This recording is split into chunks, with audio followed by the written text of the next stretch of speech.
In a world where we often feel under threat and disconnected, we need each other even more. At St. Philip's College, we have a tradition of resilience. No matter what challenge we face, we endure, we learn, we grow together. We all are resilient. We all have stories. Here is one. My name is John Martin. I am from Houston, Texas. I'm 50 years old. I work in educational support services, and I'm the director of student conduct in Title IX. It actually lasted a long time. I was overweight the majority of my life. I grew up, I was a chunky kid when I grew up, and I had this experience when I was in high school where I shed a lot of weight between my junior year and senior year, and I came back to the campus looking all stealth. And I recall how good that felt after having grown up heavy to be in that position. And it was really, really a great time. That year was a great time in my life. When I moved to San Antonio to go to college, I ran into tacos and nachos and tortillas at midnight and 2 a.m. So needless to say, I gained a lot of weight. I did better than the freshman 15. I gained quite a bit of weight my freshman year, and then the weight just started piling on after that. And during that time, I gained upwards. I was weighing more than 500 pounds during the course of those many years. It took many years, but during that time, I met my wife. We got married. We had children.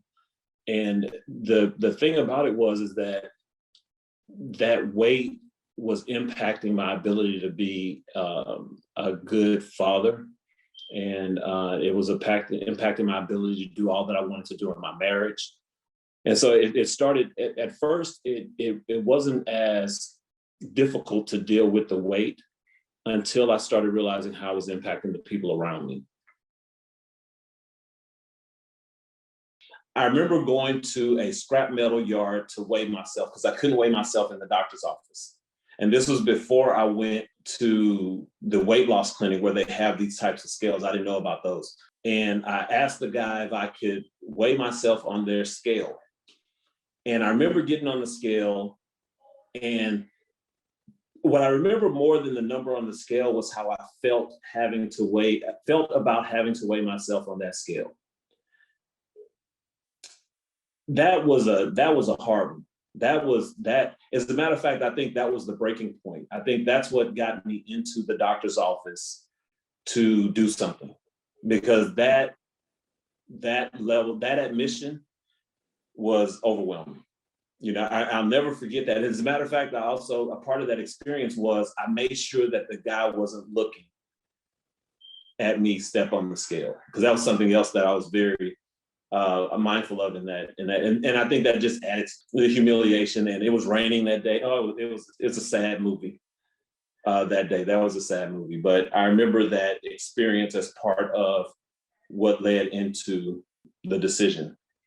So when I turned 45, I decided that I did not want to go into 50 overweight.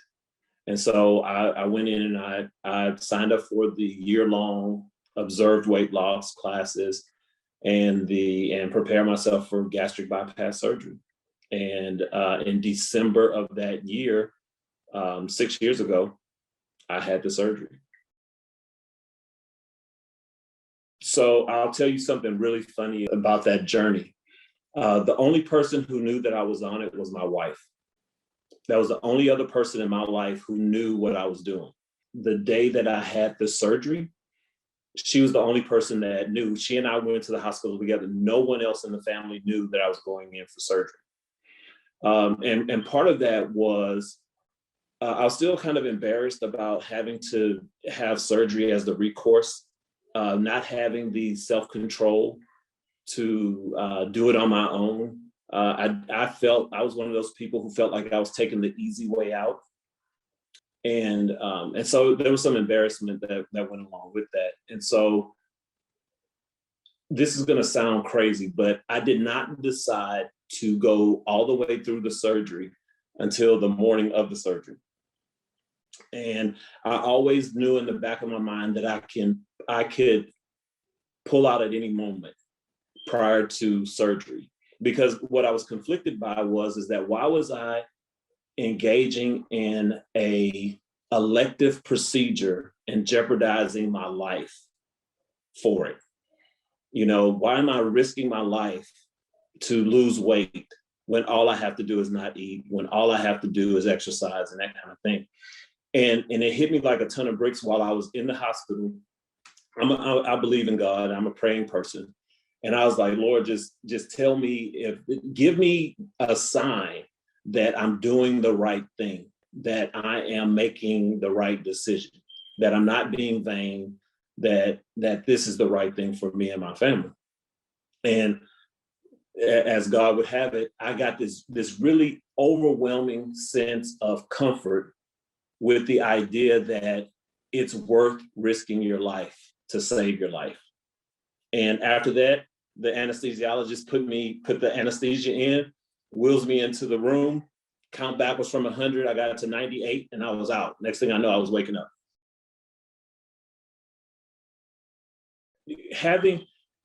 I'll tell this in two parts. So the first part, having her there, having the confidant going through the process, like I told you, she was the only person who knew what I was doing. And so having that companionship, that partnership was priceless. And she was there the morning of and doing her wifely thing, trying to keep me encouraged. She didn't understand the doubt that I was having because I didn't share that part with her.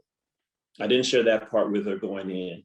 But she was there to encourage and to basically support what I was doing. She made it okay, right? She was doing her part to make it okay. And she didn't know the extent to which it wasn't okay for me at that point. So I go through the surgery. Unbeknownst to me, I was dehydrated. So I had it on the 23rd. The surgery was on the 23rd. I was released on the 25th to come back home. So I'm coming home on Christmas Day. I get home and I pass out. She calls the ambulance. They put me in the ambulance against my will, and they took me back to the hospital. And I spent another week in the hospital after that. Then a couple of weeks later, maybe a week or so later, I had another complication. And I remember after I got back home, I was talking to her because now my previous doubts of why are you doing this? I said out loud, I articulated, I said, I cannot believe I did this to myself. And she goes, what do you mean? I said, I cannot believe I did this to myself. Why would I do this to my body just to lose weight? And she looked me square in the face, looked me dead in the eyes. She says, there was no way you were going to lose the amount of weight that you have to lose on your own. And it was so matter of fact, it was so poignant that I was like, you sure? All right. And that made all the difference in the recovery thereafter, because she gave me permission to not be able to do it on my own. And so after that, things kind of changed for me. Things changed with how I felt about myself.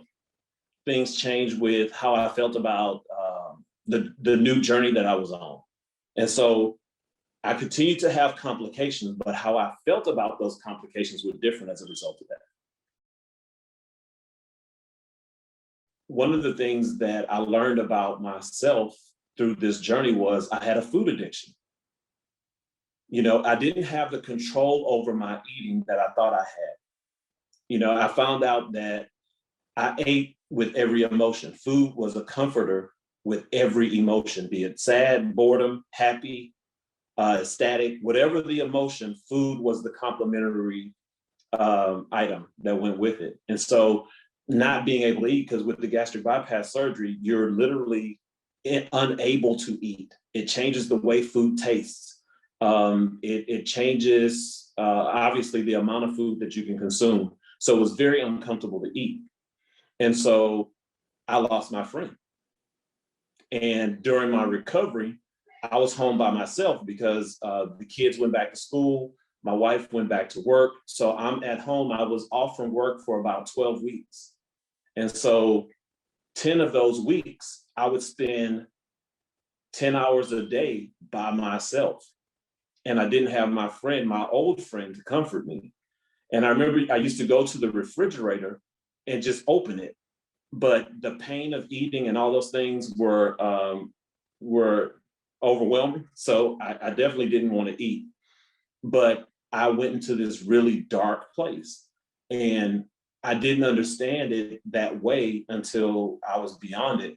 But I was in mourning, and I was really, I felt despair because I couldn't eat. And so all of that stuff goes back to say that I gained a sense of self-worth, self-value through the experience. And I'm happy that I made the decision, and I'd do it again.